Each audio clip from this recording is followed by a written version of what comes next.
Les estivales de la question animale, août 2021.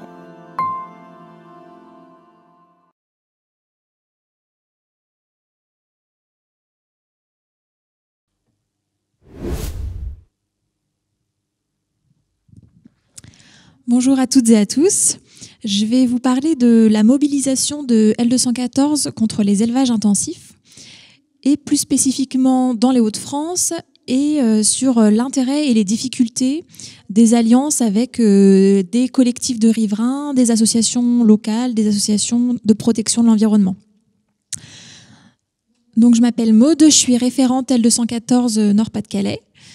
Et je vous présente également Simon Coutel, qui est membre de l'association Flâner. Donc c'est l'une des associations dans les Hauts-de-France qui lutte contre un élevage de poulets XXL.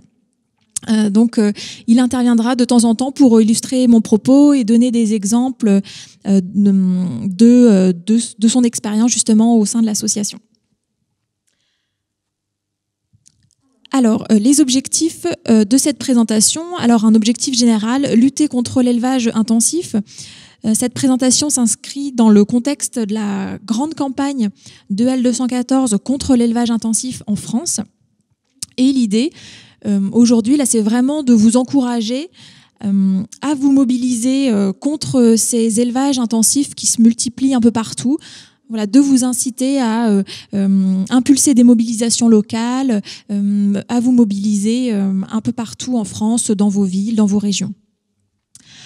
Plus précisément, dans cette présentation, je vais présenter les intérêts et les difficultés des alliances avec des associations de protection de l'environnement, des collectifs de riverains, riveraines et des politiques locaux.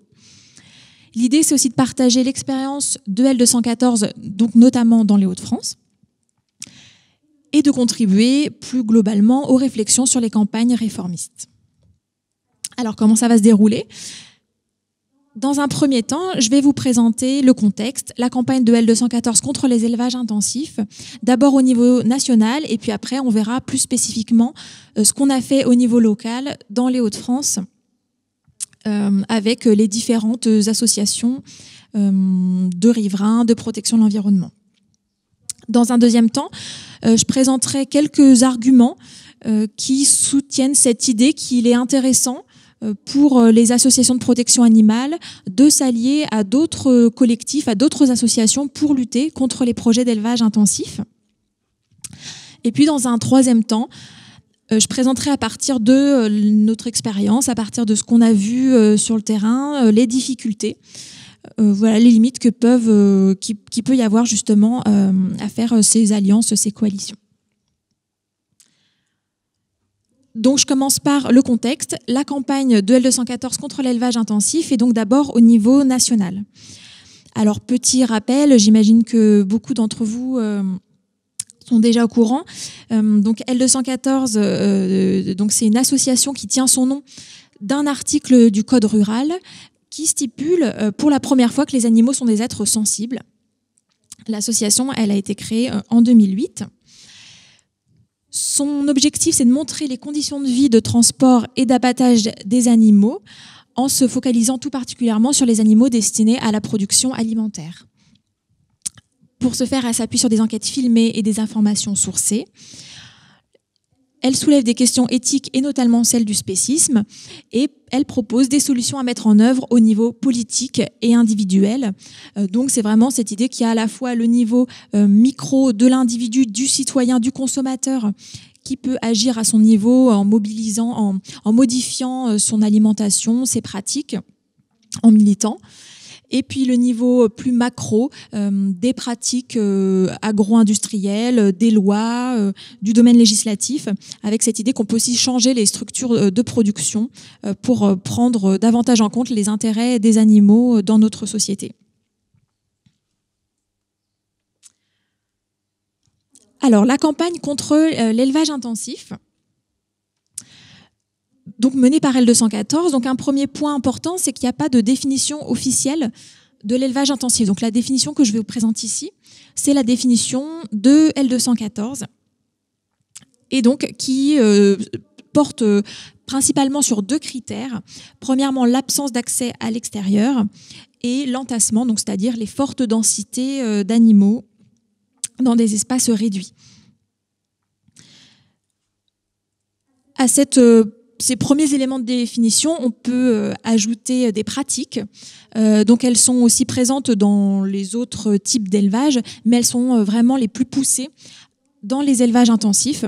Donc il s'agit des mutilations, de la sélection génétique, du recours massif et généralisé aux antibiotiques et la durée de vie réduite au minimum des animaux.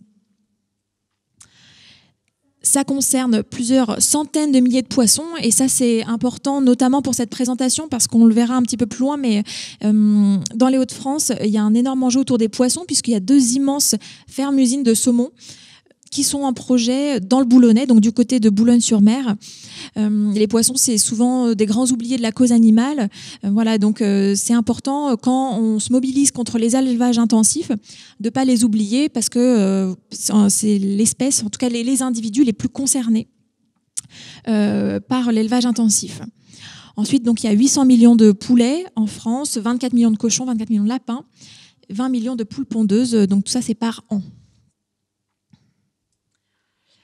2 chiffres qui me semblent vraiment intéressants à soulever quand on s'intéresse aux élevages intensifs. Donc, premièrement, 80% des animaux en France sont détenus dans des élevages intensifs. Or, 88% des Français et des Françaises s'opposent aux élevages intensifs. Et donc, pourquoi ça, c'est important? En fait, ça souligne que finalement, la majorité des gens ne consomment pas conformément à ce qu'ils pensent, conformément à leurs valeurs. Voilà, parce que le poids des habitudes, le poids de l'environnement social, des structures est très fort et fait que c'est difficile de s'en extirper. Donc ces 2 chiffres-là, ils suggèrent qu'il est extrêmement important, bien sûr, de sensibiliser les personnes à la prise en compte des intérêts des animaux, les inciter à changer leurs pratiques. Mais au-delà de ça, on voit que ça a une certaine limite et qu'il est absolument indispensable en parallèle de faire changer aussi les structures de production, les structures sociales qui font qu'aujourd'hui, il est possible que autant d'animaux, que les animaux tout court, soient enfermés dans de telles conditions.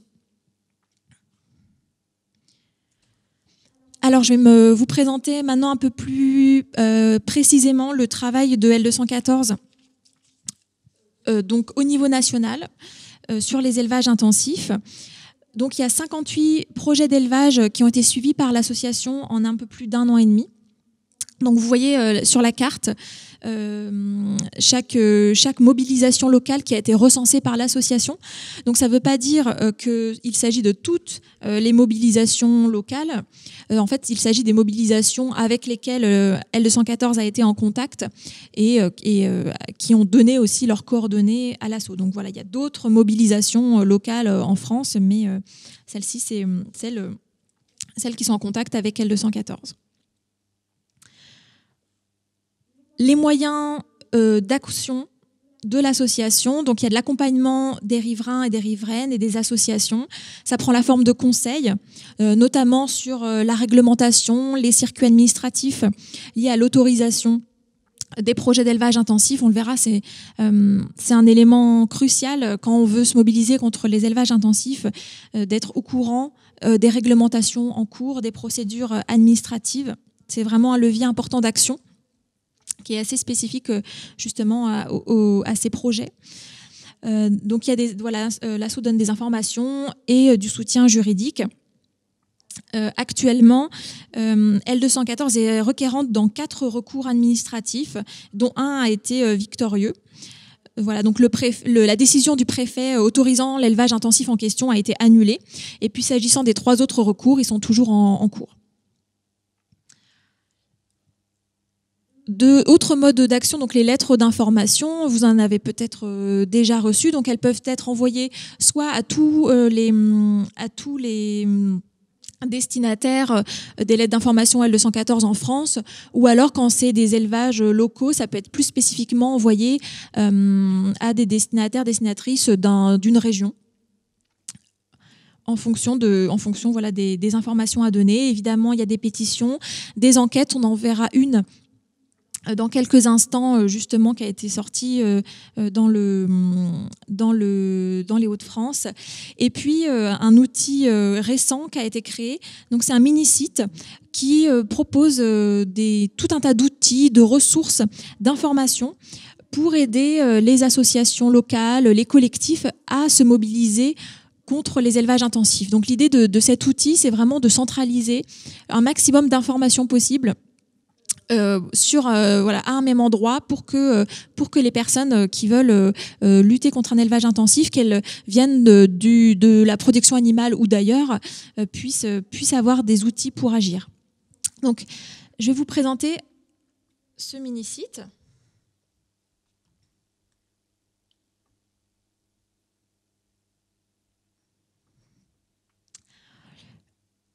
Donc le voici, il y a deux grandes rubriques que je vais vous présenter. Premièrement, comment se mobiliser quand on est riverain, riveraine, quand on est dans une association. Et donc ça se décline en deux sections. Premièrement, les actions en ligne, qu'est-ce qu'on peut faire de chez soi, sur son ordinateur. Voilà, donc premièrement, écrire à la préfecture. Pourquoi écrire à la préfecture? Parce que tous les dossiers de demande d'exploitation pour les élevages importants, donc comme l'indique le site, sont soumis à des régimes d'enregistrement, sont soumis à une enquête publique. Et au cours de cette enquête publique, il est possible pour les citoyens et les citoyennes d'exprimer leur avis concernant ce projet-là en écrivant à la préfecture. Donc ça peut être un premier levier d'action, de mobilisation, d'écrire en masse à une préfecture pour signaler un désaccord quant à un projet d'installation ou d'extension d'élevage intensif. Donc donc le mini-site donne quelques informations sur qu'est-ce qu'il faut mettre justement dans son mail, comment on le formule, quel est le contenu, etc. Il indique également l'intérêt et comment interpeller les personnalités politiques locales. Donc il y a tout un ensemble de liens qui permettent de trouver les maires, députés, sénateurs, sénatrices, etc. Qui sont reliés à sa commune, sa circonscription, afin de trouver potentiellement des alliés politiques qui peuvent soutenir la mobilisation. Troisième outil, la pétition. Donc le mini-site explique un petit peu comment rédiger une pétition, qui sont les destinataires, qu'est-ce qu'on met dans le titre, quelles photos on choisit, quel texte on met, comment on suit la pétition, etc. avec des exemples. Quatrième point, l'importance de mettre les journalistes dans la boucle, comment on les contacte. Et comment on rédige un communiqué de presse, pareil, il y a un certain nombre de codes qui sont liés à la rédaction des communiqués de presse. Et quand on respecte ces codes, il est beaucoup plus facile ensuite de trouver parmi les journalistes des interlocuteurs, interlocutrices qui peuvent s'emparer du sujet. Donc voilà, qu'est-ce qu'on met dans le titre, qu'est-ce qu'on met dans l'introduction, dans le développement, etc. Comment on utilise ensuite les réseaux sociaux, Facebook, Twitter et les autres réseaux sociaux. Donc ça, c'est pour la partie action en ligne. Et ensuite, la deuxième sous-rubrique, donc c'est les actions de terrain. Donc déjà, comment on s'associe, c'est-à-dire notamment comment on crée une association. Comme une association loi 1901, quels sont les critères à respecter, les procédures à suivre pour créer une association. Comment est-ce qu'on organise une manifestation, comment on crée des affiches. Et pour les manifestations, justement, notamment l'intérêt de la déclaration en préfecture, qui est évidemment très importante pour que la manifestation soit légale. Donc pareil, qu'est-ce qu'on met dans sa déclaration en préfecture. Voilà, ensuite des conseils pour créer des articles, des affiches, distribuer des tracts, faire signer la pétition, et ensuite rencontrer les décideurs et décideuses. Donc ça, c'est pour la première rubrique. Et puis ensuite, il y a la seconde rubrique. Alors, hop. Donc la seconde rubrique, donc après le lancement de cette mobilisation citoyenne, il y a un pan très important, comme je vous le disais au début de cette présentation, c'est tout ce qui est lié aux démarches administratives et juridiques.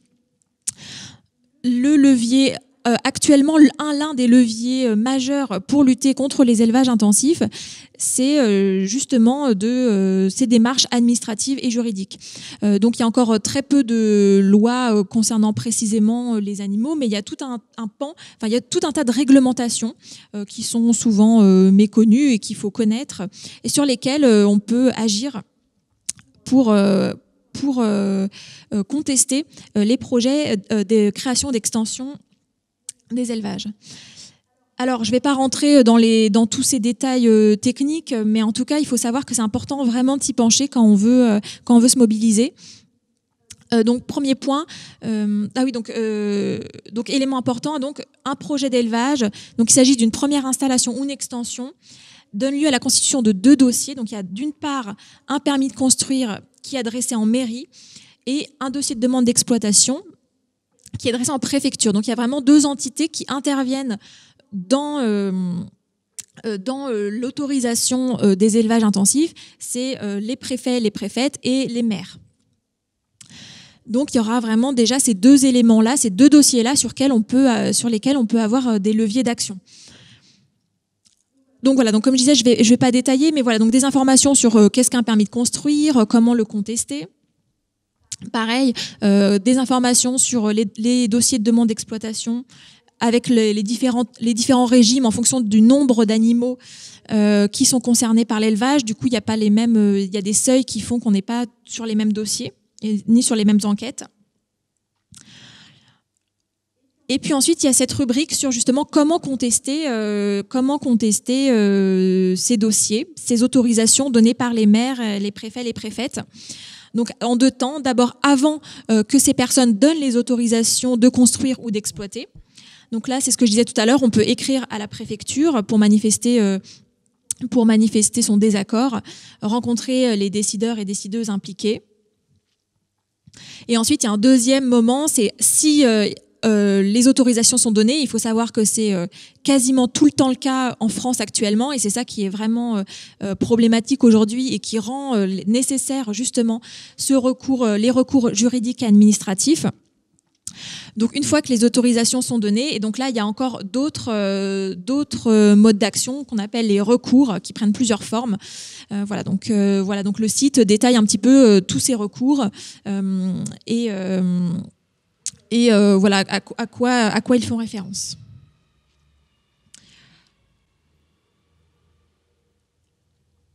Donc voilà pour cette présentation du mini-site et donc c'est important, voilà comme je disais, il centralise beaucoup d'informations et donc ça peut être très intéressant de le faire passer à des collectifs qui veulent se mobiliser contre des élevages. Je vais passer maintenant plus précisément à notre mobilisation dans les Hauts-de-France, donc toujours contre l'élevage intensif. Donc vous voyez ici la carte, là encore, de démobilisation dans la région. Et donc je vais rapidement raconter un petit peu l'histoire. En fait, il y a eu il y a une multiplication des projets de création ou d'extension des élevages intensifs dans la région. C'est un phénomène qu'on observe globalement en France, mais on s'est aperçu que vraiment dans les Hauts-de-France, il y avait quelque chose de particulier qui se passait et que ces projets étaient vraiment très nombreux. Et donc, il y a eu plusieurs prises de contact de la part de riverains d'Asso avec L214. Mais il y a vraiment sur un projet où il y a vraiment une collaboration importante.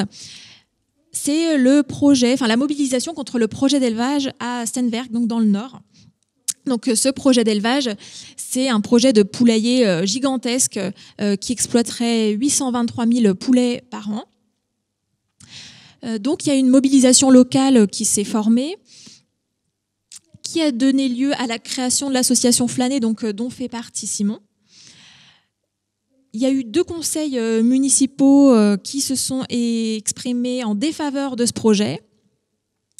Et quelque chose de très rare et donc de très notable, c'est que donc la commissaire enquêtrice, donc la personne chargée de recueillir les différents avis sur le projet, de faire une enquête sur ce projet, a émis un avis défavorable à ce projet. Et c'est extrêmement rare, c'est très notable. parce que la plupart du temps, les commissaires, enquêteurs, enquêtrices donnent toujours leur autorisation. Pourtant, malgré cet avis défavorable, le préfet a donné son autorisation, ce qui a donné lieu le 10 avril 2021 à une importante mobilisation qui a réuni plus de 400 manifestants et manifestantes. Il y avait eu d'autres mobilisations avant, mais celle-ci, elle a eu vraiment une ampleur importante dans ce village. Et actuellement, il y a 2 recours en cours. Donc, comme je disais, à la fois, d'une part, contre la décision du préfet d'autoriser l'exploitation. Et donc, dans ce recours, L214 est impliqué. Et puis, un second recours qui a été déposé par les riverains contre la décision du maire d'autoriser le permis de construire. C'est tout bon pour toi ? Bon. Donc voilà, donc ça c'est cette première mobilisation, et puis par le jeu des connaissances, des réseaux au niveau local, d'autres associations ont rejoint cette première collaboration entre L214 et Flâner. Donc il y a l'association Flandre au nom de la terre qui s'est rajoutée, l'association FEAV et l'association Eve. Donc je n'ai pas le temps de présenter en détail leur histoire, et leur action. Je résumerai en disant que toutes ces associations se sont mobilisées contre des projets d'élevage intensif au niveau local. Et puis là, on arrive vraiment dans le cœur du sujet, c'est qu'en fait, du coup, ces associations, elles portent pas exactement le même message que L214, puisque L214 se concentre principalement sur la cause animale, même si bien sûr il y a plein d'autres éléments qui entrent en compte dans les campagnes, et notamment donc l'impact de l'élevage sur l'environnement, sur la santé, etc.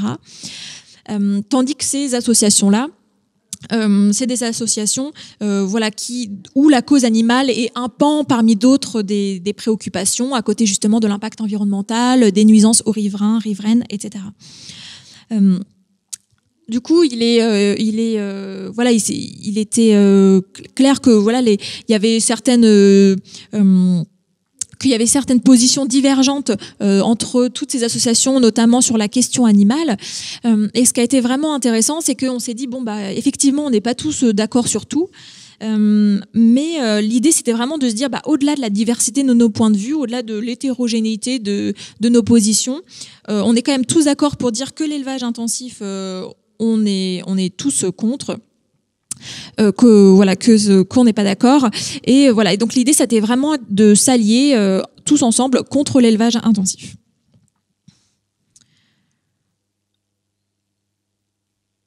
Alors, qu'est-ce qu'on a fait tous ensemble ? On a fait plein de choses.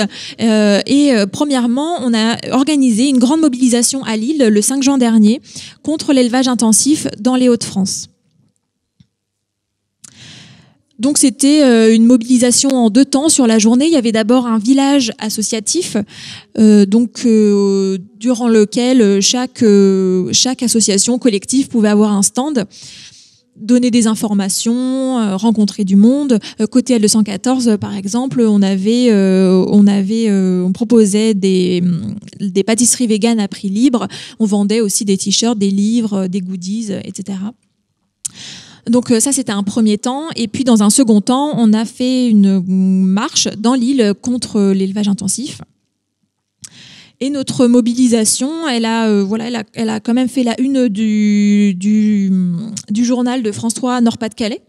Donc voilà, c'était aussi l'idée de médiatiser, pour que les gens sachent en fait que l'élevage intensif est en plein développement dans notre région. Voilà, il y a très très peu d'informations, c'est très peu su, et donc il était vraiment important que d'informer les locaux sur cette question-là. En parallèle de l'organisation de cette mobilisation, on a fait plein d'autres choses, et notamment on a coécrit une tribune contre l'élevage intensif qui a été publiée dans Reporter quelques jours avant, un jour je crois, avant la manifestation. Et donc l'idée de cette tribune, c'était justement de résumer un petit peu tous les arguments qui nous conduisent à nous opposer aux élevages intensifs. Donc il y avait un premier paragraphe sur les dangers sanitaires liés aux élevages intensifs, liés à l'extrême promiscuité des animaux et à leur faible diversité génétique qui favorise la diffusion des agents pathogènes. Les liens entre élevage intensif et déforestation et gaz à effet de serre. Bien sûr, la partie souffrance animale.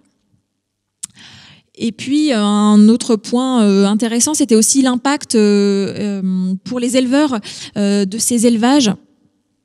Puisque en fait, la plupart du temps, ce sont des énormes infrastructures pour lesquelles ils doivent s'endetter fortement, et ce qui les met dans des difficultés, enfin dans un risque financier très important.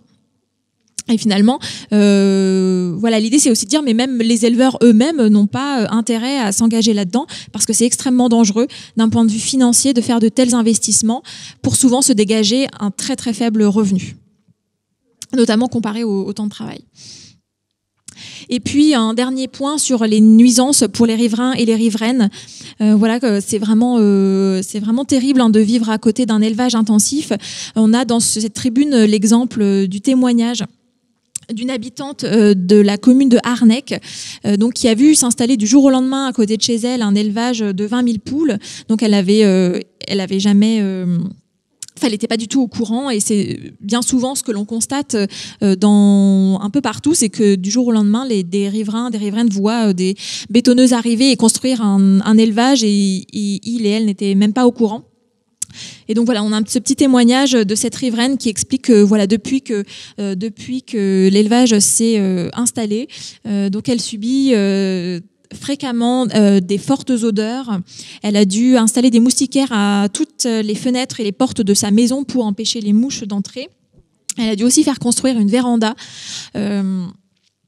parce qu'en fait, à cause des odeurs et des mouches, elle peut plus profiter de son jardin. Donc, elle a fait installer une véranda pour être quand même pouvoir profiter un minimum de son jardin. Voilà, donc c'est un témoignage parmi d'autres. Voilà, sachant qu'on a aussi des témoignages de personnes qui ont des mouches qui remontent par les conduits de canalisation, ou des témoignages de personnes qui ont des problèmes respiratoires depuis qu'un élevage intensif s'est installé à côté de chez eux.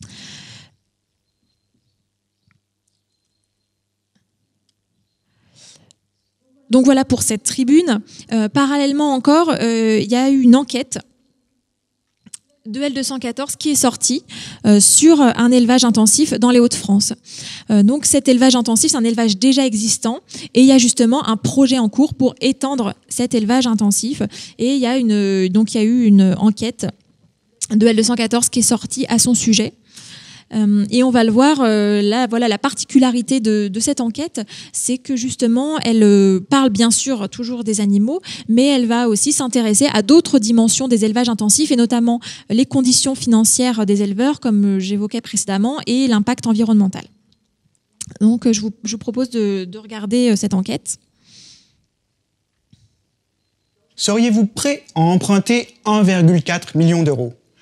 À rembourser plus de 10 000 euros par mois pendant 12 ans, risquer la banqueroute à chaque aléa climatique, et tout ça pour peut-être gagner 900 euros par mois? Moi, pas. C'est pourtant ce que s'apprête à faire un éleveur des Hauts-de-France à Pian, dans le Pas-de-Calais. C'est de la pure folie.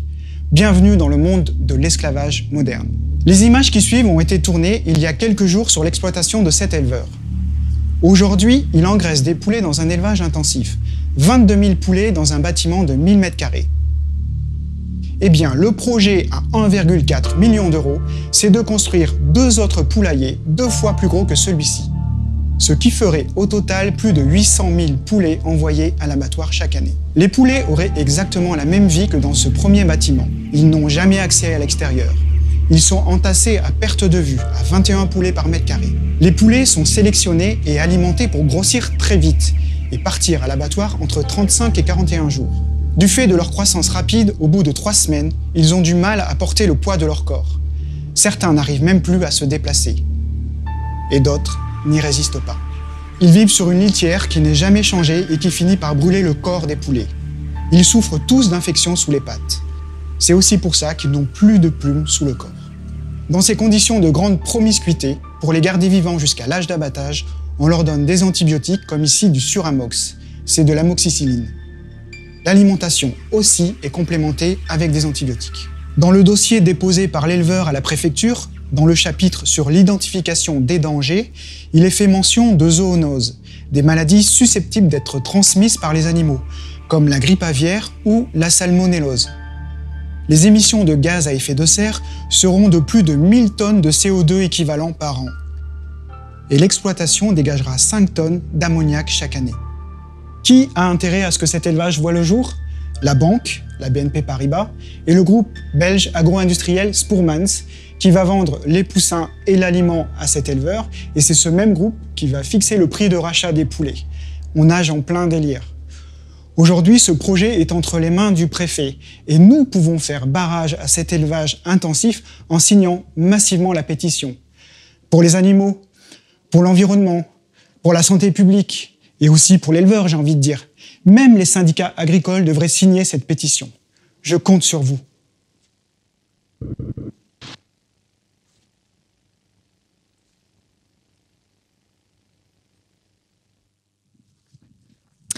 Donc voilà pour cette enquête de L214 donc sur l'élevage de Pian. Donc comme je le disais, voilà, cette enquête, elle s'inscrit bien dans dans la continuité de cette idée de s'allier avec des associations, des collectifs,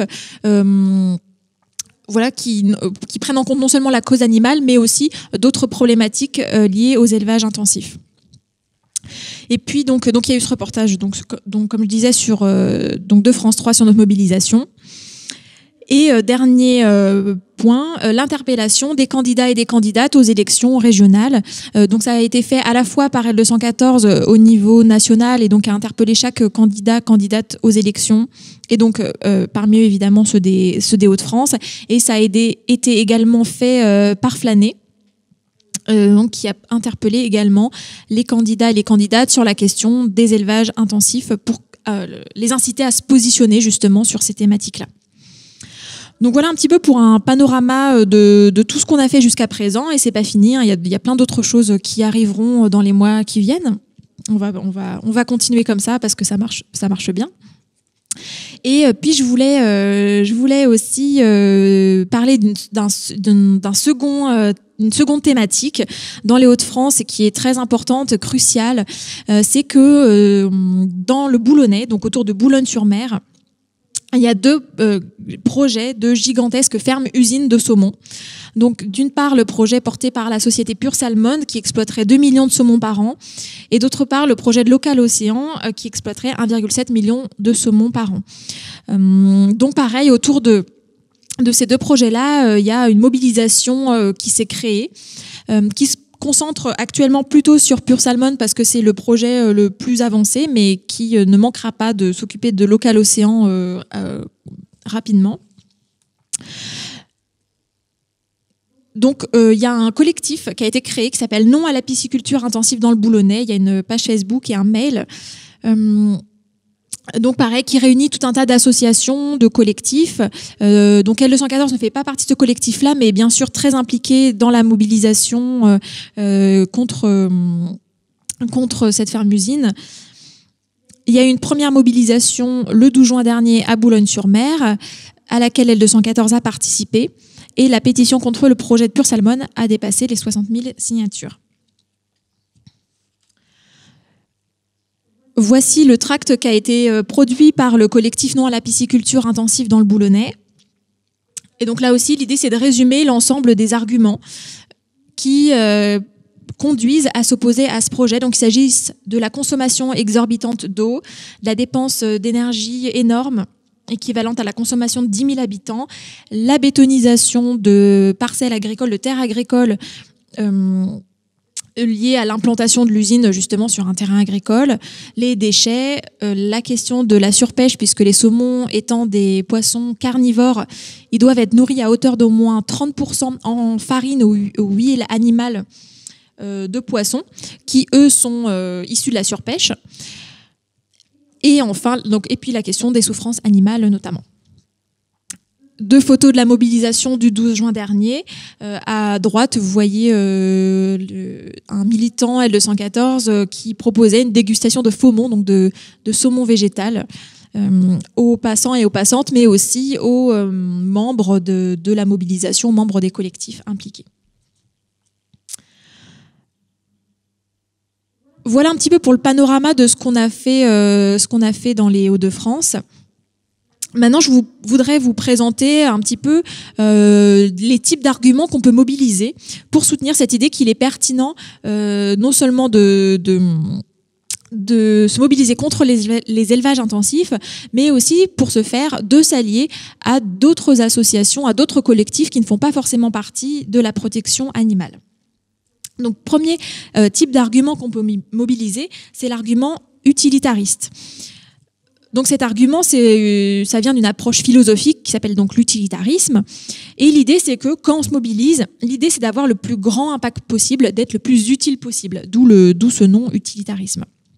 Et de cette philosophie utilitariste a découlé un concept, un mouvement de pensée qui s'appelle l'altruisme efficace et qui suggère que lorsqu'on milite pour un monde meilleur, il faudrait se concentrer sur les causes sur lesquelles notre impact peut être le plus décisif. Alors, comment est-ce qu'on peut savoir sur quelle cause cibler et sur quelle cause on peut avoir cet impact décisif? Donc, l'altruisme efficace propose de le savoir en s'appuyant sur 3 critères. Premièrement, l'ampleur du problème, donc le nombre d'individus concernés et le niveau de souffrance. Donc là, on voit bien que l'élevage intensif est au premier plan, puisqu'en termes d'individus concernés, c'est des millions et des milliards d'individus, et en plus qui ont un niveau de souffrance très élevé, puisque la vie est absolument atroce dans ces organisations. Deuxième critère, le caractère plus ou moins négligé de ce problème. Donc, est-ce qu'il y a déjà beaucoup de ressources, des ressources humaines ou financières qui sont déjà attribuées à ce problème? Est-ce qu'il y a déjà beaucoup de monde qui travaille sur ce sujet-là ou pas encore? Et c'est vrai que justement, la cause animale et l'élevage intensif, c'est des problématiques sur lesquelles il y a encore finalement peu de ressources, qui sont encore assez marginales. Et puis, troisième critère, le potentiel d'amélioration. Donc, est-ce qu'il y a des solutions à ce problème? Est-ce qu'on peut facilement les mettre en place? Est-ce que quand on donne davantage de ressources aux militants, est-ce qu'on peut vraiment avoir des avancées concrètes, rapides, importantes? Et là aussi, c'est le cas de la mobilisation contre les élevages intensifs. Donc on voit que l'élevage intensif, il coche tous ces critères, et voilà, ça montre l'importance, la pertinence quand on veut avoir un impact décisif de s'atteler à ce problème-là. Premier plan de l'utilitarisme, et puis il y a un deuxième, de cette idée, il y a une autre idée qui découle de l'utilitarisme, c'est qu'il faut prendre les gens comme ils sont, là où ils en sont. Les divergences d'opinion n'ont pas d'importance, car seul compte l'atteinte de l'objectif fixé, ici la sortie de l'élevage intensif. Donc là, ça réfère à l'idée que il n'est pas forcément utile de vouloir à tout prix s'associer à des personnes qui ont exactement les mêmes idées que nous. Et appliqué à la cause animale, ça renvoie à certaines réticences parfois que l'on observe chez les militants à s'associer à des personnes qui ne partagent pas les mêmes idées qu'elles, et que, notamment sur la question des droits des animaux, sur la légitimité de l'exploitation. Or, d'un point de vue utilitariste, ces divergences d'opinion n'ont pas d'importance, car ce qu'il faut, c'est juste que l'élevage intensif recule. Et donc de ce point de vue-là, il n'est pas du tout problématique de s'allier avec des associations, des collectifs qui n'ont pas exactement les mêmes positions que nous. Peter Singer disait « Il faut prendre les gens comme ils sont, et s'ils peuvent vous faire parvenir à des objectifs louables par leurs actions, il ne sert à rien de s'en prendre à leur motivation. » Et il prend l'exemple de Henry Spira aux États-Unis, qui n'a pas hésité à s'appuyer sur des politiciens et des politiciennes pour arriver à ses fins.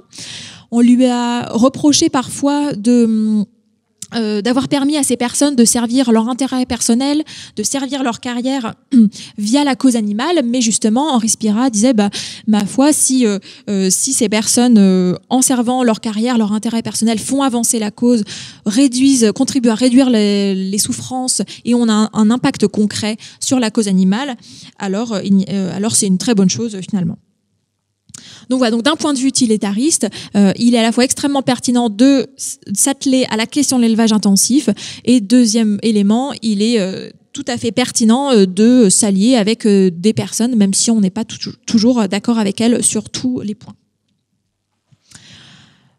Deuxième argument qu'on peut mobiliser pour soutenir cette idée qu'il faut, dans la mobilisation contre les élevages intensifs, s'allier avec d'autres collectifs, d'autres associations. Cette idée que le faire, ça nous permet de faire progresser la cause animale dans d'autres cercles.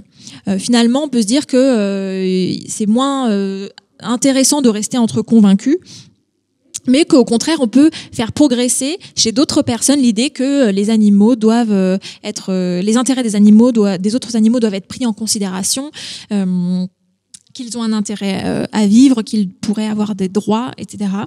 Et donc, on peut faire avancer cette idée, notamment, c'est ce qu'on a vu, nous, dans les Hauts-de-France, chez des personnes qui sont plutôt sensibles d'abord à l'écologie, donc qui vont plutôt s'investir contre les élevages intensifs du fait de cette sensibilité-là, ou bien chez des personnes, des riverains, qui vont d'abord s'engager contre les élevages intensifs parce que du fait des nuisances que ces élevages causeraient autour d'eux. Donc je vais continuer un peu à développer cette idée de faire progresser la cause animale dans d'autres cercles avec quelques exemples de ce qu'on a vu dans les Hauts-de-France. Premier point, ça permet de politiser. Ça contribue en tout cas à politiser la cause animale et pas que, et d'autres causes. Ce que je veux dire par là, c'est que les alliances, et c'est ce qu'on a vu, et comme je disais dans les Hauts-de-France, c'est que elles permettent de politiser des personnes qui vont d'abord s'engager dans la cause animale plutôt dans leur intérêt personnel. C'est-à-dire que c'est des personnes qui vont se mobiliser parce que ça se passe dans leur commune, autour de chez elles et eux, qu'il va y avoir des nuisances. Et puis au fur et à mesure de la mobilisation, au fur et à mesure des mobilisations, des discussions, il y a une conscience politique plus globale qui va se développer dans ces collectifs. Qu'il s'agisse de la cause animale ou d'autres causes, les impacts au niveau environnemental, les impacts sanitaires. Et ensuite, ces associations, enfin ces collectifs, ces personnes, au-delà de ce qui se passe dans leur commune, autour de chez elles, vont aussi pouvoir aider d'autres collectifs à se mobiliser, et c'est notamment ce qui s'est passé avec Flâner, c'est un peu cette évolution là qui a été observée, et du coup je vais laisser Simon illustrer un petit peu ce propos. Oui, bonjour à toutes et à tous, et je voulais premièrement remercier Maud pour me permettre d'intervenir dans sa présentation. Alors, Flâner, je fais partie du conseil d'administration de cette association. Flâner, ça veut dire Flandre, Lys, Halleux, nature et environnement respecté. Flandre, Lys, Halleux, c'est la zone géographique dans laquelle on intervient.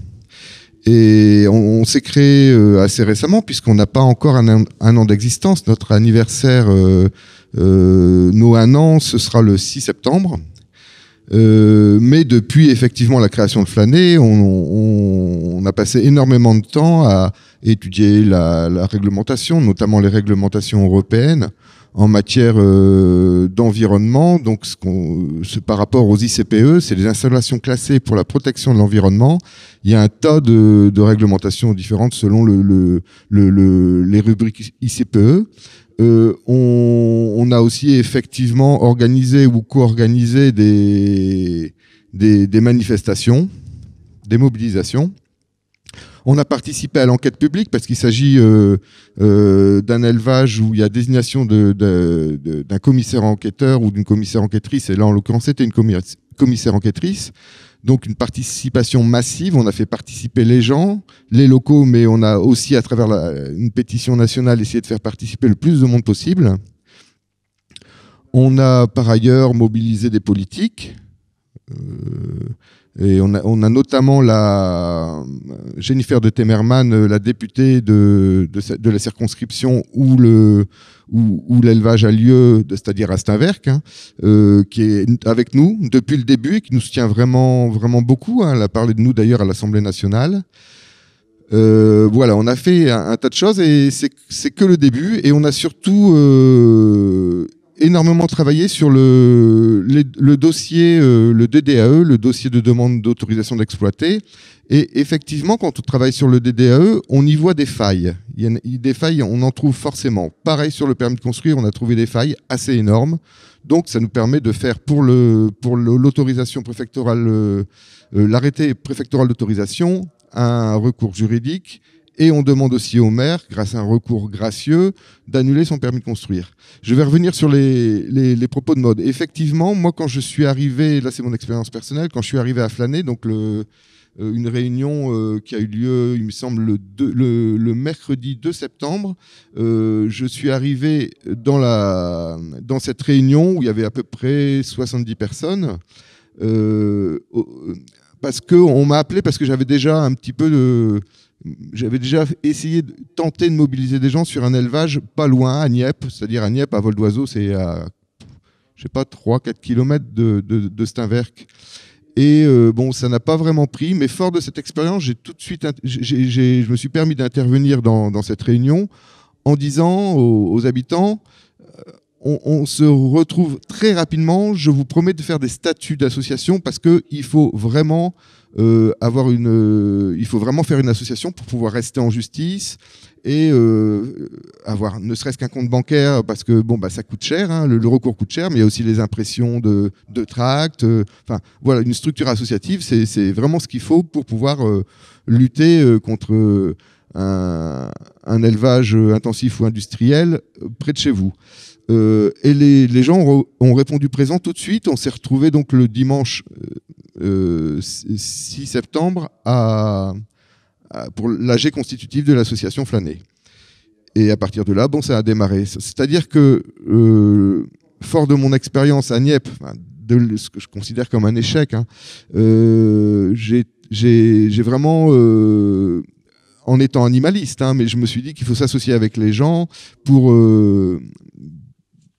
on appelle ça leadership, hein, mais voilà, c'est ça. Hein, voilà, on appelle ça leadership. Et effectivement, la véganaise a pris et les gens se sont vraiment mobilisés très très rapidement et assez massivement. On a décidé qui allait étudier le permis de construire, le DDAE, et puis le DDAE est tellement compliqué qu'il y en a qui vont plutôt aller vers tout ce qui est réglementaire, ce qui était mon cas.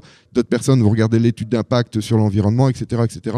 Voilà, ça a été très vite. Et je me suis aperçu que petit à petit, des gens qui se mobilisent pour leur intérêt personnel, c'est-à-dire de ne pas avoir une ferme-usine au bout de leur jardin, ce que je comprends parfaitement, se sont intéressés un peu plus à la question environnementale. Alors pour certaines personnes, c'était déjà le cas, hein, mais il y a aussi des gens qui ne se seraient jamais intéressés à cette question-là s'il n'y avait pas eu ce projet.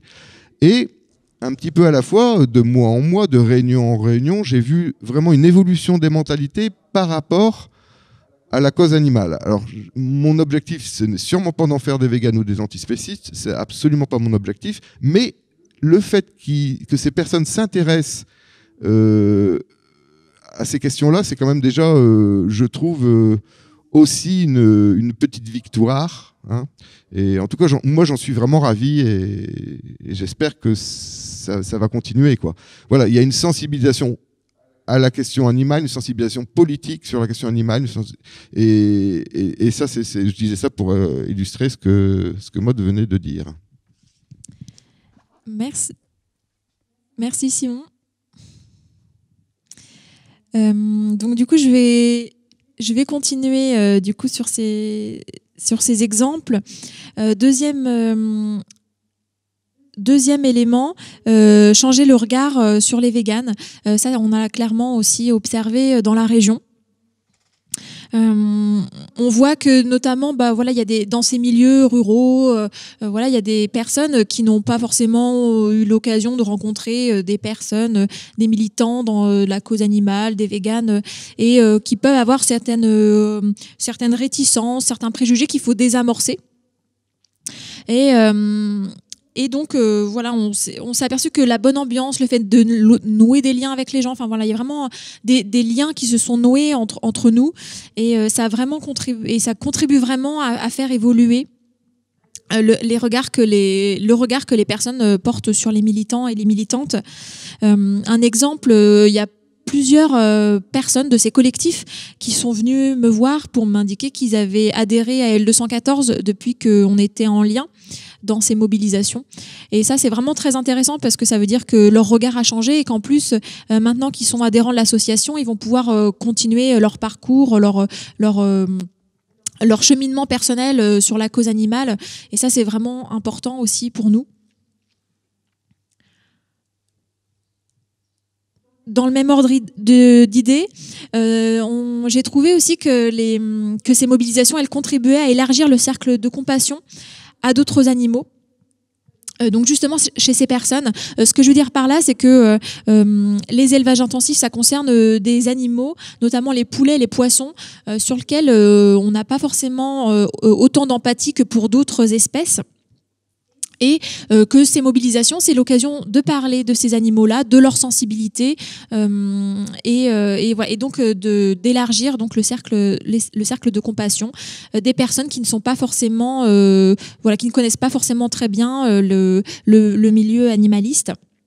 Un exemple qui me semble vraiment intéressant, quand on a fait la mobilisation à Boulogne-sur-Mer, donc contre le projet de ferme-usine géante de saumon de la société Pure Salmon, il y a eu un reportage de France 3 qui a été réalisé.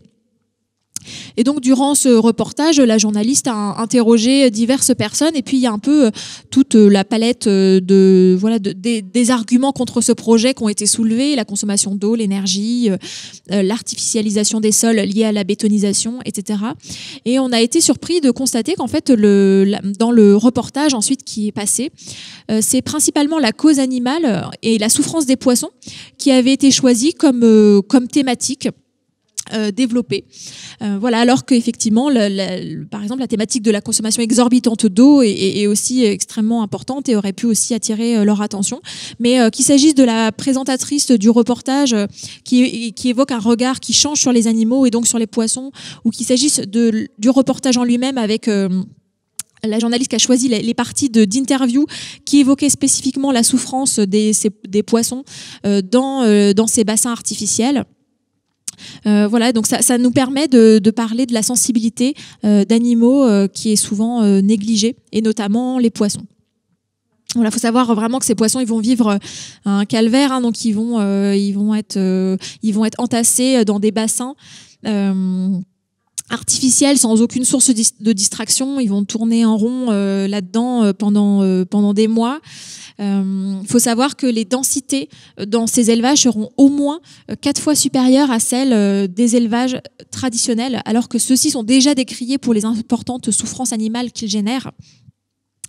Voilà, il y a certains, donc il y a des poissons qui se laisseront mourir d'ennui ou de tristesse, parce que ça aussi, c'est ce qu'on observe déjà dans les élevages traditionnels. Il faut se dire que les densités seront au moins 4 fois supérieures. Donc voilà, il y a vraiment des enjeux extrêmement importants, à la fois du fait des souffrances animales qui sont concernées et à la fois du nombre d'individus concernés, ce sera vraiment des millions de poissons. Autre thématique, faire évoluer le personnel du système judiciaire. Comme je le disais, actuellement, l'un des leviers majeurs d'action contre les élevages intensifs, ce sont les recours administratifs contre les projets de création ou d'extension. Et il est important pour la cause animale d'avoir des personnels, donc qu'il s'agisse de juges, d'avocats, de procureurs, qui soient sensibles à la cause animale. Pourquoi ? À moyen terme, parce que ça faciliterait les procès contre les projets d'élevage intensif. Plus les personnels seront sensibilisés à la cause animale, comprendront de quoi il s'agit, quelles sont les questions autour de la sensibilité des animaux, plus il sera facile pour nous d'obtenir des victoires dans les recours juridiques. Donc il y a vraiment cette idée que de multiplier ces recours juridiques, c'est vraiment un élément très important, parce que ça peut faire évoluer le système judiciaire. Et donc ça, c'était à moyen terme. Et puis à long terme, l'idée, c'est que carrément que l'élevage intensif disparaisse via la législation, via des lois, ou du moins qu'il y ait un moratoire sur les nouveaux élevages intensifs, ou au moins que les nouveaux projets de création ou d'extension soient interdits. Et là aussi, c'est important que le personnel du système judiciaire soit sensibilisé à la cause animale parce que ça joue un rôle important dans la disparition d'une pratique. Je prends l'exemple de la peine de mort.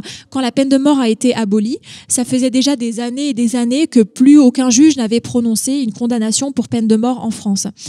Finalement, la peine de mort était devenue une condamnation qui était de moins en moins recevable moralement pour les juges, et ça a contribué à l'aboutissement de cette loi qui interdisait complètement la peine de mort. Eh bien, on pourrait tout à fait se dire que pour l'élevage intensif, ça pourrait être la même chose, c'est-à-dire que plus les recours juridiques contre les élevages intensifs aboutiront, donc moins il y aura d'élevage intensif, plus les juges se prononceront en désaccord, en défaveur de ces projets d'élevage intensif, moins ils les autoriseront. Moins il sera recevable moralement d'autoriser ces élevages, de laisser ces élevages voir le jour, et plus il est susceptible qu'un jour on voit une loi qui interdise totalement ces élevages intensifs, ou du moins qui empêche les nouveaux de voir le jour. Et puis, dernier élément, faire reculer les limites de l'acceptable. Donc ça, c'est tout l'intérêt aussi de se mobiliser contre les élevages intensifs. C'est la théorie de la fenêtre d'Overton. Alors, ce concept-là de fenêtre d'Overton, cette fenêtre, elle désigne un ensemble d'idées qui sont considérées comme acceptables, comme légitimes dans une société. Donc, les idées en dehors de cette fenêtre, c'est typiquement celles que l'on qualifie d'extrémistes. Et en fait, cette fenêtre, elle évolue, elle se déplace dans la société au gré de l'histoire, des événements, des mobilisations. Et c'est cette fenêtre, en tout cas, qui permet d'expliquer pourquoi certains discours apparaissent acceptables aujourd'hui alors qu'ils paraissaient totalement inacceptables par le passé, et inversement. Et donc traditionnellement, souvent, cette notion-là de fenêtre d'Overton, elle est mobilisée pour expliquer la banalisation des discours d'extrême droite dans la société, et donc précisément pour expliquer comment il s'avère qu'aujourd'hui des discours d'extrême droite sont banalisés, alors qu'il y a quelques années, ils n'étaient pas entendables dans la société. Mais on peut très bien se dire que la fenêtre d'Overton, elle peut aussi se déplacer de l'autre côté. Et en fait, finalement, en se focalisant sur les pires pratiques de l'élevage intensif, en rendant inacceptables des pratiques qui sont aujourd'hui courantes, banales dans l'élevage intensif, on contribue à déplacer cette fenêtre d'Overton. Et en se mobilisant contre ces pratiques, progressivement, on peut contribuer à la faire se déplacer pour qu'elle se déplace justement jusqu'à une réelle prise en compte des intérêts des animaux, des besoins et de leurs droits. Voilà, et puis la théorie sous-jacente un petit peu à tout ce que j'ai dit là-dessus, finalement, à cet intérêt de s'allier avec des personnes qui ne partagent pas forcément les mêmes idées que nous, avec des personnes qui ne sont pas forcément impliquées dans la cause animale initialement. C'est cette idée de Peter Singer que le monde ne se divise pas entre les saints et les pécheurs. Il y a pas, le monde est plus complexe que les gentils défenseurs de la cause animale et les autres dans la société. Et qu'il y a un continuum et non une opposition entre bien-être animal et droits des animaux.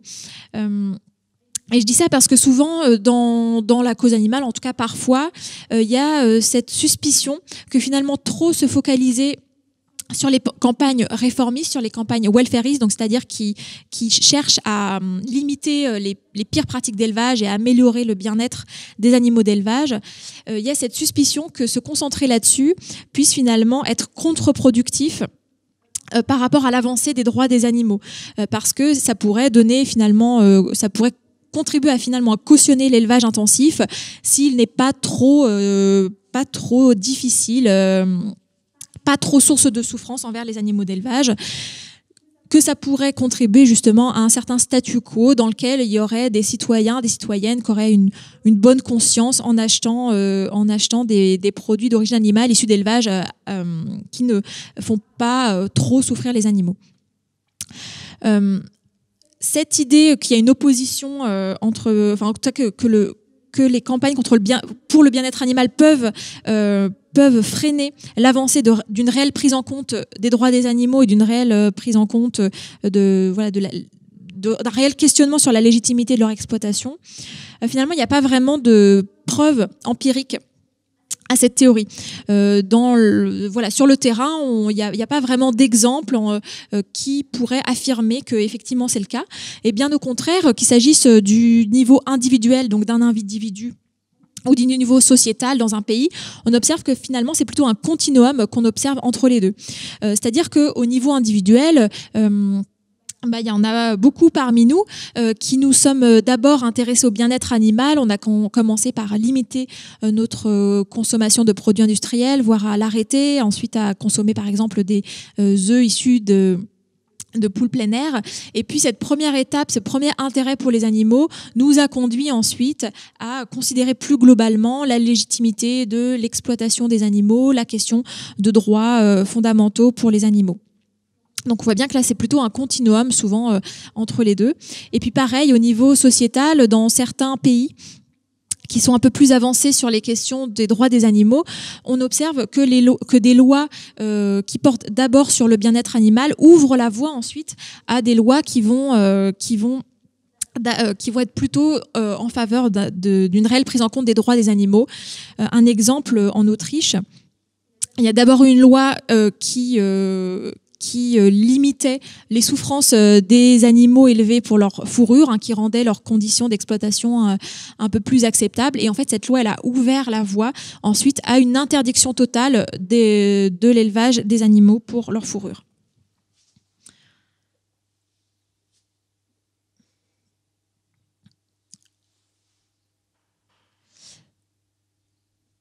Voilà, donc je vais ensuite passer au dernier argument, l'argument psychologique. Donc c'est cette idée que dans une mobilisation, la dimension psychologique est aussi importante que le rapport de force, argent-pouvoir. Et heureusement finalement, puisque c'est bien pour ça qu'on peut nous remporter des victoires face à des organisations, des personnes qui ont beaucoup plus de moyens que nous. Ça marche des deux côtés, c'est-à-dire que du côté des militants, des militantes, et ça on l'a observé dans les Hauts-de-France également, il y a vraiment une motivation accrue par la dynamique collective. Quand on a, comme il s'est passé le 5 juin dernier, 400 personnes qui se réunissent à un village associatif et qui vont marcher dans la rue, ça remonte à bloc tous les militants, ça donne un nouvel élan collectif à des mobilisations. Moi, ça, je l'ai observé au niveau du groupe local L214, où il y a vraiment eu une nouvelle énergie qui a nourri les militants. Et c'est ce qu'on a aussi observé dans les autres collectifs avec des militants qui ont trouvé un nouveau souffle dans leur mobilisation, justement grâce à cette force collective. Donc ça c'est un point important parce que le militantisme c'est surtout de l'énergie, ça mobilise beaucoup d'énergie et c'est important d'avoir des sources pour se réapprovisionner en énergie. Et puis du côté des cibles, il est important que les acteurs, actrices qui développent les élevages intensifs aujourd'hui comprennent qu'il y a une réelle prise en compte, qui comprennent l'existence, qu'il existe une opposition large, hétérogène aux élevages intensifs, que cette opposition elle va s'inscrire dans le temps, que ça témoigne d'une évolution sociétale. Et ça, c'est aussi une force, il me semble, quand on s'allie les uns aux autres, c'est d'envoyer un message fort, c'est de dire là, il y a vraiment quelque chose qui est en train de se passer, c'est pas juste quelques militants dans leur coin qui s'opposent à un petit élevage, mais il y a vraiment quelque chose de sociétal qui est en route, une grande mobilisation d'ampleur. Et ça contribue quand même beaucoup à faire avancer nos mobilisations. Voilà pour les arguments, et puis je vais terminer plus rapidement en évoquant les difficultés qu'on peut rencontrer justement en s'alliant comme ça donc sur les questions d'élevage intensif. Donc là encore en me basant sur ce qu'on a expérimenté dans les Hauts-de-France. Premier point, impulser une mobilisation locale. Donc c'est un point extrêmement important pour se mobiliser contre un élevage intensif. Il faut qu'il y ait un collectif avec des militants, des riverains qui soient motivés qui décide de s'engager, qui ait de l'énergie à donner. Et ça, c'est pas toujours évident. Il arrive parfois que ça prenne pas. Donc voilà, il y a des fois aussi, il faut savoir laisser tomber. Mais en tout cas, il y a vraiment cette notion d'impulser quelque chose, d'être le moteur d'une dynamique qui est extrêmement fondamentale. Et notamment cette notion de leadership qui me semble importante. On a souvent un petit peu peur de ce mot-là, le leadership. Voilà, c'est important de préciser que le leadership, c'est pas la hiérarchie, qu'un leader, c'est pas un chef, que le leadership, c'est avoir du pouvoir avec, c'est pas avoir du pouvoir sur les autres. Et ça désigne bien cette capacité qui peut être portée par un seul individu, mais qui peut aussi être partagée par plusieurs personnes. Cette capacité donc à mobiliser un collectif, à rassembler, à porter une voix commune, à emmener avec soi des gens. Et on peut pas, voilà, une mobilisation locale, il y a vraiment cette dimension essentielle de leadership dans une mobilisation locale. Et qu'il faut assumer et qu'il faut avoir. Et puis un autre point qui me semble important de préciser, c'est qu'il faut adapter la communication au contexte local. Je dis ça parce qu'on n'a pas forcément les mêmes modes de communication quand il s'agit de s'adresser à des personnes qui vivent en milieu urbain, qui sont plutôt qui peuvent s'informer via les réseaux sociaux et dont c'est le mode d'information principal, et quand c'est dans des territoires plus ruraux où c'est des personnes qui vont plus être touchées, mobilisées par des affiches ou du porte-à-porte. Et donc ça peut être intéressant aussi de s'interroger quand on veut justement impulser une mobilisation locale sur les façons dont on va le faire pour rassembler les gens, parce qu'il y a différentes façons de le faire et qu'il faut adapter, qu'il faut les adapter à l'environnement. Deuxième point, donc ça j'en ai déjà parlé, l'importance de mobiliser des savoirs administratifs et réglementaires. Donc voilà, il y a cette notion de leadership qui est fondamentale pour impulser une mobilisation locale, mais elle n'est pas suffisante, et notamment dans le cas des élevages intensifs, puisque comme je le disais, actuellement, le levier d'action principal de lutte contre les élevages intensifs, ce sont les recours administratifs juridiques. Parce que actuellement tous les élevages intensifs quasiment sont autorisés par les préfets. Donc c'est le moyen d'action actuellement. Or, vous l'avez aperçu quand j'ai présenté le mini-site, les procédures administratives et réglementaires sont complexes, il faut se renseigner, ça prend du temps, ça peut être un travail fastidieux, c'est aussi un travail qui est moins visible que le travail de leadership, d'impulsion d'une mobilisation locale. Et c'est indispensable que quelqu'un, au moins une personne, s'attelle à cette question-là. Je vais passer la parole à Simon qui va illustrer cette nécessité d'une mobilisation locale. Donc c'était le premier point, et puis cette nécessité des savoir-faire administratifs et réglementaires. Je vais me permettre de revenir sur quelque chose que tu as dit tout à l'heure, Maude. Effectivement, la mentalité, la société a vraiment évolué sur ces questions-là. Les sondages le prouvent, avec 88% de personnes qui sont contre l'élevage industriel en général, et des sondages, il y en a eu plusieurs, et ils vont tous dans le même sens. Mais je pense qu'il serait grand temps que les parlementaires et l'exécutif prennent la mesure de cette problématique. On a l'impression que ça leur passe au-dessus et que c'est balayé d'un revers de main dans les décisions, quoi. Et dans l'évolution des lois. Mais je pense que à un moment ça tiendra plus, et il serait grand temps effectivement que ça change pour eux aussi, parce que ça va devenir un sujet majeur, enfin en tout cas une question importante dans les années à venir, j'en suis persuadé. Donc alors je vais illustrer par un exemple que effectivement il faut s'informer. D'ailleurs, Flâner a un site. Nous pensons que nous allons, via ce site, peut-être mettre quelques fiches d'information sur des points de détail très précis. Hein, c'est un projet qu'on a. Mais avant tout ça, je voulais dire que par rapport à la mobilisation, les gens se sont effectivement mobilisés autour d'un seul élevage. Et maintenant, j'ai su, là, il y a 2 ou 3 jours, que le président de Flâner allait changer les statuts pour que la mobilisation s'élargisse vraiment, voire au-delà de la frontière belge, parce que là, pour les Hauts-de-France, la problématique, c'est que les porteurs de projets, les agriculteurs, ne sont que des sous-traitants de l'entreprise belge. Le transport est belge, le couvoir est belge, les fabricants de hangars sont belges, la commercialisation est belge, la nourriture est belge, tout est belge. Y compris, je parlais de couvoir, mais juste pour quand même vous faire prendre conscience de l'ampleur de la problématique, notamment sur les poulets de chair dans les Hauts-de-France. Il n'y a pas que des poulets de chair, hein. On a aussi les saumons, mais on a aussi les cochons, ça se développe aussi beaucoup. Les élevages porcins, mais les élevages bovins aussi, pour le lait comme pour la chair. Il y a un couvoir, donc une entreprise belge qui s'appelle le couvoir David, pour ne pas la citer, qui s'est implanté à l'Aubergue, donc dans les Flandres maritimes, c'est près de Bourbourg, donc en France, qui produit 600 000 poussins par semaine, donc 31 millions de poussins par an. Voilà, donc vous voyez l'ampleur du problème. Et c'est pas le seul couvoir, et puis il y a encore d'autres projets qui vont arriver. Il y a de grandes chances, ça ne fait que de commencer, donc il faut se mobiliser tout de suite, maintenant. Donc je reviens sur un exemple. Il faut savoir qu'il y a une directive européenne pour la protection des poulets de chair, qui a été transposé en droit français en 2013, il me semble que c'est le 27 juillet 2013, qui dit, mais c'est un exemple parmi tant d'autres, hein, vraiment, hein, que les pétitionnaires, enfin les agriculteurs, les porteurs de projets, doivent être détenteurs d'un certificat de formation d'éleveurs de poulets de chair. Voilà, c'est un diplôme particulier. Nous, notre pétitionnaire l'a pas.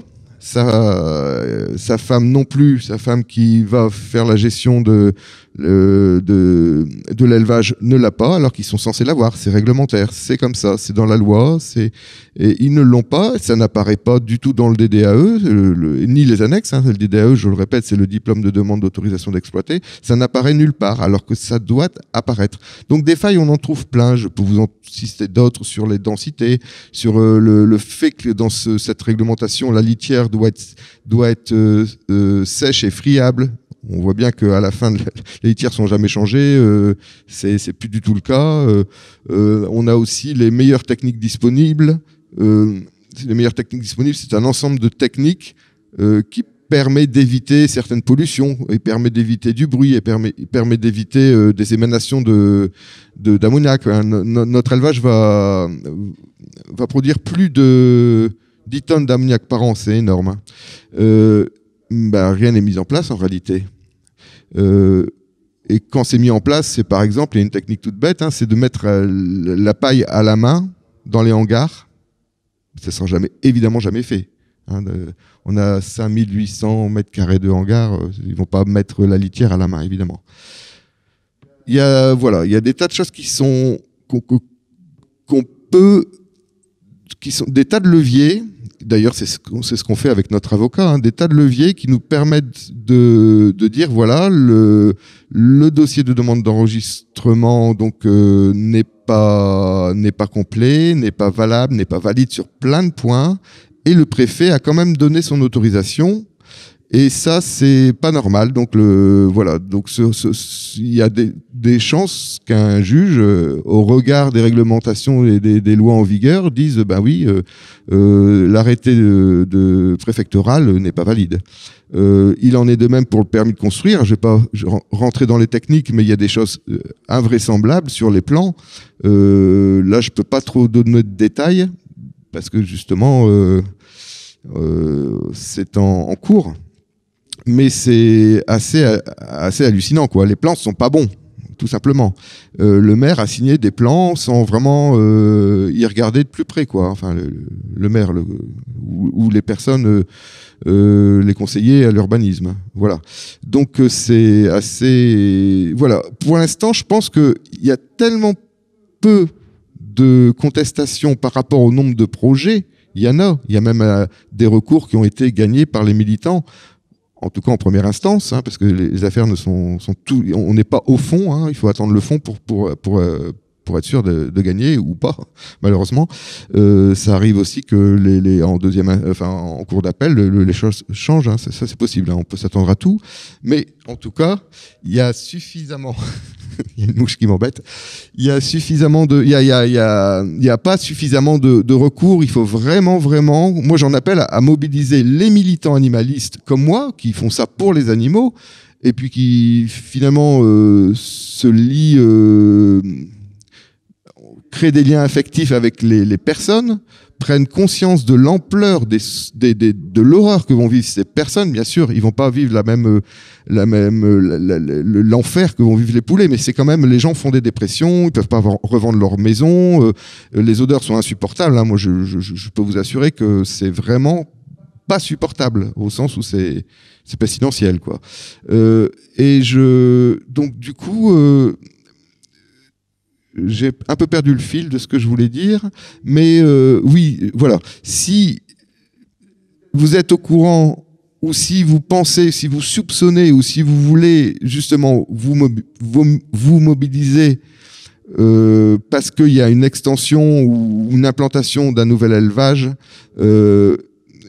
il faut vraiment vite aller vers les habitants, je pense, et leur proposer de créer une association, ou alors de se joindre à déjà une association existante. Alors, pour ce faire, c'est pas évident, parce que je pense que le réseau il n'est pas encore vraiment, il n'y a pas vraiment de réseau de veille ou de vigilance par rapport aux nouveaux projets, et il faut que ce soit fait au niveau individuel. Bon, c'est en train de se faire en ce moment, notamment grâce à L214, mais le mieux, c'est d'aller dans les mairies, des villages où il y a des élevages déjà préexistants, et de regarder s'il y a des demandes de permis de construire, ou alors d'aller sur les sites des préfectures, dans les rubriques ICPE, et de cliquer sur les liens pour voir s'il y a aussi des demandes soit d'implantation, soit d'extension d'élevage. Ça prend un peu de temps, mais du coup, c'est quand même bien de se mobiliser en amont, quoi, parce que ça prend du temps de lire les dossiers, ça prend du temps de se renseigner. Même si, alors là, Flâner est tout à fait OK pour partager toutes les ressources et tout le savoir qu'on a pu acquérir en un an, hein, bien sûr. Donc, n'hésitez pas à nous contacter ou à contacter L214 qui mobilise ça en France. Moi, là, je parle plus évidemment des Hauts-de-France et de la Belgique, hein, parce que le président, comme je vous l'ai dit, il veut agrandir notre zone d'intervention, voire au-delà de la frontière. N'hésitez pas à contacter Flâner sur notre site en tapant sur un moteur de recherche Flâner 5962, donc FLANER 5962. Vous tomberez sur notre site et vous pourrez, il y a notre contact, hein, c'est contact@flâner5962.fr. Voilà. Merci. Je vais poursuivre la présentation des difficultés qu'on peut rencontrer en faisant ces alliances. Troisième point, composer avec les sensibilités et différences d'autrui. Alors, il y a à plusieurs niveaux. Hein. D'abord, entre militants et militants de la cause animale, on n'a pas tous la même approche du militantisme. Certaines vont revendiquer une libération animale maintenant. D'autres préfèrent y aller par étapes. Et du coup, certaines peuvent avoir des difficultés à trouver leur place dans ces collectifs, avec des assos et des coalitions qui ne sont pas issues de la protection animale et qui sont plutôt pour un avancement par étapes. Composer aussi avec les partisanes des petits élevages ou de la pêche durable, dans le cas par exemple justement des fermes-usines de saumon ou d'autres poissons. Je vous donnerai un exemple juste après. Et puis dernier point, composer aussi avec celles et ceux qui ne sont pas contre l'élevage intensif. Et je fais référence à des riverains et des riveraines qui se mobilisent principalement parce qu'ils ne veulent pas d'un élevage intensif à côté de chez eux du fait des nuisances, les odeurs, les mouches, etc. Mais si l'élevage se situait à quelques kilomètres de chez eux, ça ne leur poserait pas forcément problème. Donc ça, c'est pas forcément facile non plus de composer avec ces personnes-là, et pourtant il est quand même pertinent et intéressant pour plein de raisons que aussi j'ai évoquées précédemment de s'associer avec elles, de discuter avec elles et de les inclure dans nos mobilisations. Quelques exemples justement de ces difficultés avec la mobilisation du 5 juin dernier que j'ai présentée donc contre l'élevage intensif et qui a eu lieu à Lille. 2 exemples. Premier exemple, donc là vous voyez cette affiche donc de la mobilisation avec ce personnage qui chasse une mouche. En fait, dans la première version de l'affiche, le personnage tient une tapette à mouche. Et donc voilà, on a eu des discussions. Alors il n'y a pas eu de tension particulière, hein, mais on a quand même eu voilà quelques échanges entre nous dans lesquels on a dû expliquer que voilà c'était problématique pour des militants et militantes de la cause animale qui est une tapette à mouche sur une affiche. Voilà, ça vous donne une idée de discussion qu'on peut avoir. Et puis autre exemple, les pancartes de la manifestation. On s'est demandé, donc pour la manifestation dans l'île, est-ce qu'on laisse chaque personne apporter la pancarte de son choix et dire ce qu'il ou elle veut sur cette pancarte, ou est-ce qu'on demande aux personnes d'avoir un discours un petit peu commun? Donc, en fait, l'idée, c'était que si on laisse les personnes mettre ce qu'elles veulent sur les pancartes, ça impliquerait qu'il y ait à la fois des pancartes qui soient pro-plein air, qui valorisent le petit élevage fermier, la pêche durable, d'un côté, et de l'autre côté, qu'il y aurait eu des pancartes qui auraient été contre toute forme d'élevage, qu'il soit intensif ou pas intensif, et donc du coup et ça aurait potentiellement pu faire cristalliser des tensions entre différents types de militants et de militantes. Voilà, et donc l'autre option, c'était de demander à chaque personne de prendre en compte le fait qu'il s'agissait d'une alliance, que cette mobilisation, elle était le fruit d'une coalition, et donc de faire attention aux messages qui étaient sur les pancartes. Au final, on s'est dit que c'était quand même trop compliqué d'aller voir chaque personne et de vérifier les messages que chacune allait marquer sur leur pancarte. Donc on s'est dit qu'on allait juste laisser les personnes marquer ce qu'elles voulaient, et puis que voilà, on allait rester vigilant à ce qu'il n'y ait pas de tension. Et en fait, effectivement, ça s'est très bien passé.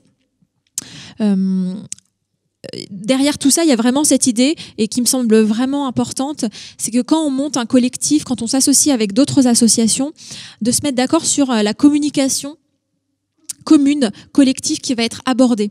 Donc est-ce que chaque collectif, chaque asso membre de cette plus grande coalition peut parle en son nom et peut dire tout ce qu'il a à dire sur les thématiques, ou est-ce que on s'accorde sur un discours commun et on ne communique en externe que sur les choses sur lesquelles on est tous et toutes d'accord.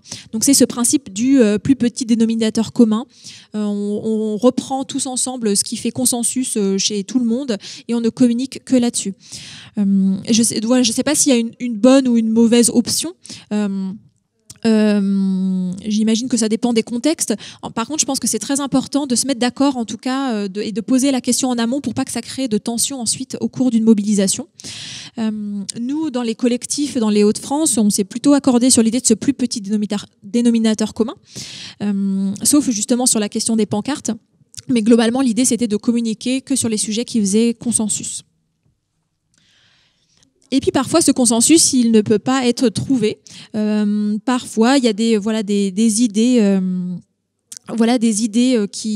où on n'arrive pas à trouver un terrain d'entente, et donc c'est embêtant, ça peut être c'est peut-être un peu dommage, mais finalement ça n'empêche pas de poursuivre la mobilisation, ça n'empêche pas que chacun peut se mobiliser, s'informer les uns les unes les autres de ce que chacune fait, et d'avancer comme ça.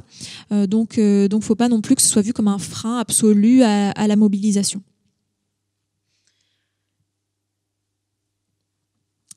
Avant-dernier point, la nécessité de rassurer.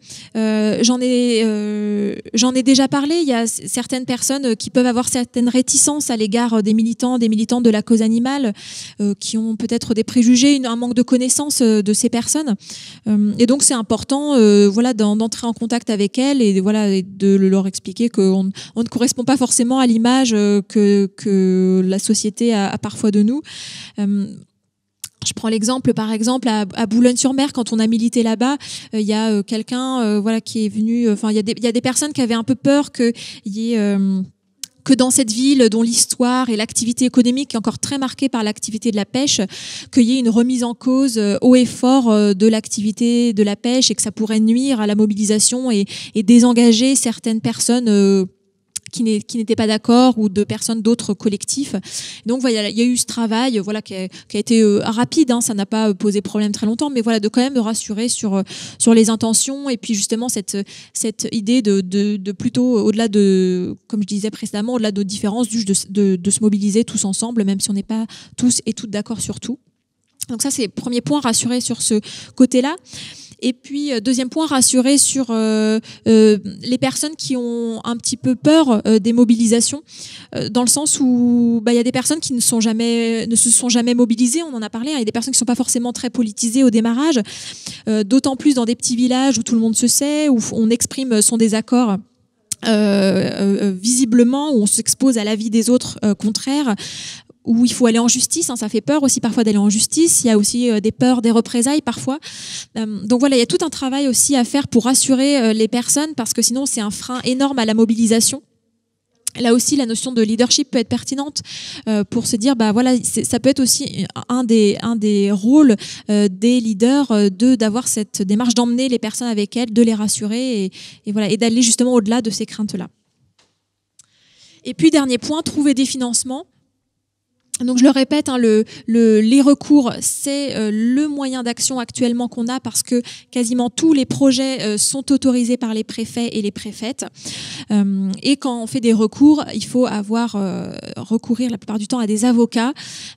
Et donc il est absolument important de trouver des financements. Là encore, si on a une belle mobilisation locale, une belle impulsion, une belle dynamique, mais qu'ensuite on manque d'argent pour ensuite aller faire les recours, il y a beaucoup moins de chances que la mobilisation aboutisse.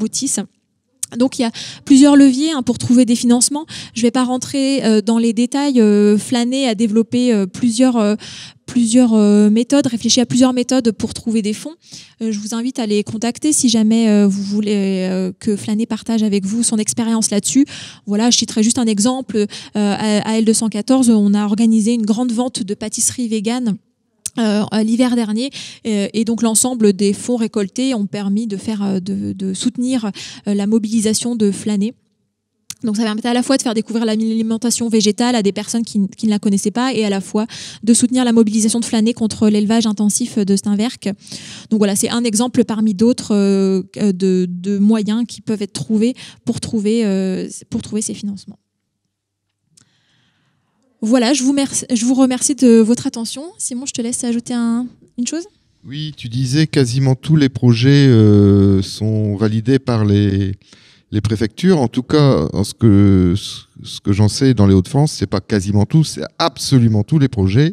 Et celui de Flâner celui de Steinwerk est particulièrement emblématique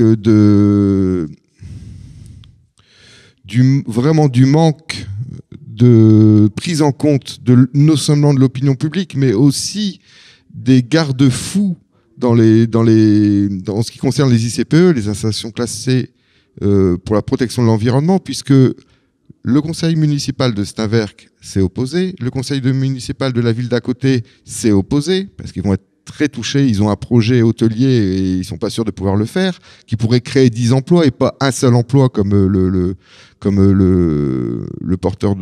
projet d'élevage à Steinwerk, qui sera une personne qui va quitter, la femme du pétitionnaire qui va quitter son emploi dans la fonction publique pour faire la gestion de l'élevage.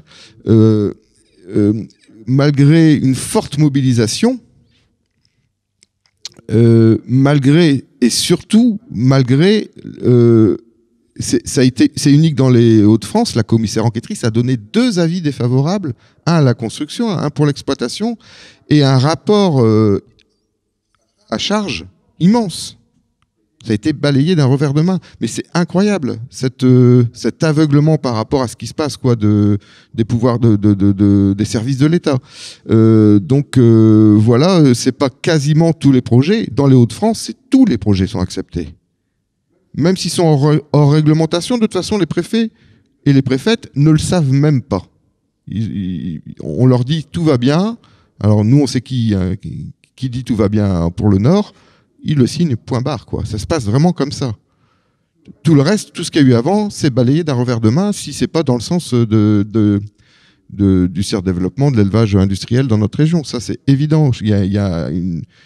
On n'a aucune preuve de ça. On peut pas vraiment définir, mais on aimerait bien enquêter là-dessus. Mais il y a vraiment une volonté politique pour que les Hauts-de-France deviennent la 2e région après la Bretagne d'élevage, quoi. Ça, c'est certain. Voilà ce que je voulais dire. Je vous remercie.